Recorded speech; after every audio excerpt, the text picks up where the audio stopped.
A lot of issues are still outstanding in terms of refining our legislation.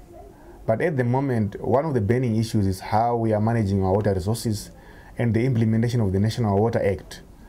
There is a lot of uncertainty in terms of how government departments collaborate or coordinate the implementation of the water legislation, particularly in relation to mining activities.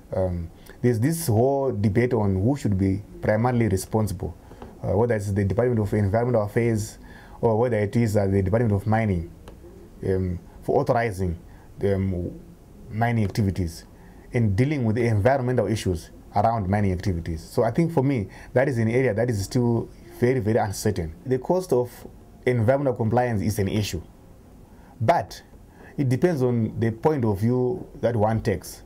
If one wants to be a green corporate thinking person, you will find that the cost is not so much visible if it is mainstreamed in project design and implementation.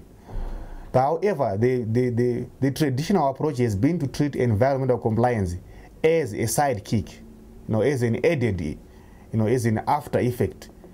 So projects are designed, they are implemented without taking into account the environmental cost. There is still being externalized, treated as an externality.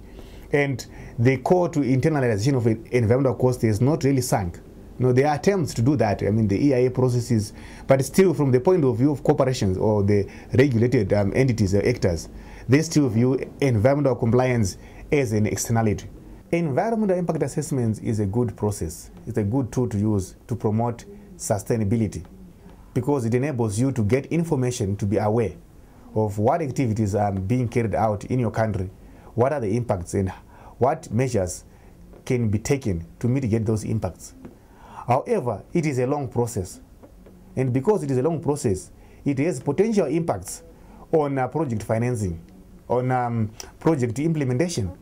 So it may affect the early start or late start dates, and it might affect the availability of finance. In that respect, the regulated actors view EIAs as an obstacle. Recently, the government departments have taken serious efforts to address the problem of the backlogs with EIA processes, including outsourcing the considerations of EIA applications to external consultants who are experts. And that might help to improve the efficiency of the EIA process.